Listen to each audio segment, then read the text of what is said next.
Yeah, my name is Stanley. I'm from England. I live in the middle of England at Stoke-on-Trent, but I was born further north in Lancashire. When I was quite a boy, my father took us to a flying circus by a fellow called Alan Cobham, and my father won the competition to estimate the height of an aircraft when it puffed smoke out. And he won the prize, so he went to the tent and he said, I don't want the flight, how about taking my two sons? We were aged about 10 and 8. That's okay. So myself and my brother, we were put in the cockpit of an old Avro 504 with one seat belt across the pair of us. That triggered my interest in flying. So when I became nearly 18, I had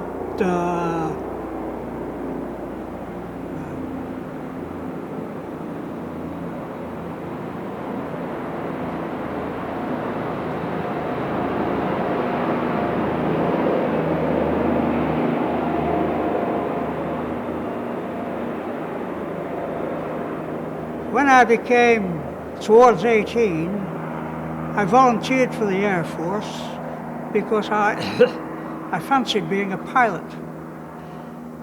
I had the medicals, and but I couldn't be called to the service until I was 18. So when I was 18, I got the call to join the forces, and I was enlisted at Lord's Cricket Ground in London. We did about 3 months training, marching up and down at one or two of the other resorts in England to sharpen us up. And then we went to what was known as the grading school. This was a school flying Tiger Moths, and we all had about 10 hours flying in it. The idea was to sort us all out because everybody wanted to be a pilot, and you were enlisted. You could be a pilot or a navigator or a gunner. As it happened, I was given the okay to be a pilot, and I joined the forces in 1943, officially then. So the whole of the training was for pilots, was taken abroad because of the flying conditions. It wasn't much good having a flying training school with 24 trainers going around in the circuit, doing circuits and bumps, when the Germans were only 20 miles across the channel around the Calais region. So everybody who were going to be a pilot, we were either going to Canada, South Africa, and luckily the USA. But they didn't tell us which country we were going to. We went up to a big ocean liner which was parked in the River Clyde called the Aquitania. It had 4 funnels, and one of the guys said, I think it's a sister ship to the Titanic. Well, that didn't give us a lot of confidence really at the time. In the Aquitania we went.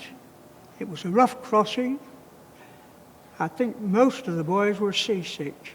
I didn't suffer from that, fortunately, but I should think that about 90% of them were violently seasick, and I don't think they could have cared whether they went under or got to the destination.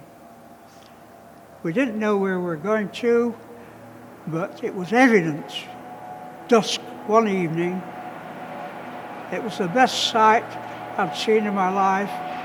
That was the skyline of New York, all lit up. Bear in mind, we had suffered a blackout since the 3rd of December 1939, so to see lights lit in the streets and in buildings and cars with the undimmed headlights, we thought, this looks good. The position in England was there were no street lights. You could not show lights coming through your curtains, and that applied right from day one of the war. So off I went, and we went to do our training. We trained on tiger moths initially. We did about 20 or 30 hours on those. And then we converted onto the AT-6. I was very pleased to get into the AT-6 because the wind wasn't whistling around your head, and it felt like being in a luxury car. We flew about 90 hours in tiger moths, and then we transferred our affections to the AT-6. The AT-6 we did a couple of hundred hours. We were told early on that if you did not toe the line in many ways, either with your flying or with your conduct outside the camp, you'll be thrown off the course. I think the position was that whilst everybody wanted to be pilots, there weren't many who directly wanted to be navigators or bomb-aimers or gunners, but that's where they finished up, a lot of them. And I was lucky. I was told, okay, I was going on pilot training. Pilot training where? We weren't told. We got on this ship in the River Clyde, and we see New York. We then were transferred by train up to a transit camp in eastern Canada, at Moncton in New Brunswick. And the idea was that we'd all be sorted out there, either being told where we were going and that sort of thing. So we were eventually told, I was one of 400, and we were told, you're going to America. Well, that suited us because we'd been in Canada for about 2 months, and we were frozen. Well, I knew it was pretty good down in America, especially when I found myself in group number 4, Arizona. So I was even more pleased then because I knew it was warm there, and there were cowboys and things that I'd heard about in films. So down to Mesa we came in a train from eastern Canada through Montreal, Toronto, Chicago, El Paso, Falcon Field. Well, when we got to the railhead in Mesa, we were put in buses to go to the field, and we were amazed to find that there were trees growing at the side of the road with oranges on them. We never had any fruit during the war, with no oranges or bananas. We got plenty of apples, and we couldn't believe this. We'd never even seen oranges growing on trees before. And when we got to the airfield, which was out in a square mile of desert, but on the western side of the airfield, there were orange groves, which were very handy if we wanted a bit of fruit. Carrying on from there, we were allocated our trainers, and we trained on Stearman's PT-17As, a very solid aircraft, much heavier than the Tiger Moth, and we were allocated our instructors. Our instructors were all American, very experienced pilots. My primary instructor was a guy called Gary Pancratz, and when I asked him how many hours he got in flying, he said, I got about 10,000 hours. I said, I couldn't believe this. Yeah, he said, I was a duster, he said. And he was a really good pilot. And when we'd finished on the 90 hours there, I said to him, why don't you think about getting transferred to the T-60s? Oh, no, he said, I'd sooner get hold of you guys before you've been taught anything. So it was good. And then I was transferred to the T-60s, where I had the same instructor through. The course was based in 3 sections. There was the primary and advanced, but we had the same instructor on T-60s all the way through. The whole thing was very, very good. When I found out whilst I was there why we were in America, and the reason was this. After the Battle of Britain, Winston Churchill, our then Prime Minister, contacted Roosevelt and asked him if he would allow training in America, and we would pay for it under Lend-Lease. This was agreed, and all our training, it was timed down to the last minute. We would foot the bill. But the job was getting done because we had good instructors, we had American aircraft, and the whole thing ran very, very smoothly. The other thing that delighted us was the fact that the food was so good compared with the rationing we used to have in England. All the time there, we had only 1 egg per person per week, and here we got eggs every day of the week with our bacon and that sort of thing, and the food was excellent. So we were privileged, we thought. We were privileged, and it worked. Having completed the course, we did about another 250 hours flying the T-6, and we felt pretty cocky about flying these planes. They were all beautifully maintained by Joe Whistler. We never had any problem with the mechanics of the planes, and the whole thing ran very, very smoothly. Then, of course, the time came when we graduated. We were going to be sent back to Britain. I went back with the same crowd, but just to give you some idea, of the 100 of us who started, there were only 47 graduated. So it always puzzled me that we'd come all the way over there, having been graded by somebody in England that they could fly. But then again, I knew that they were looking for navigators and bomb aimers, and that's where many of my colleagues finished up on bombers, doing either navigation or bomb aimers. So we were going back to England.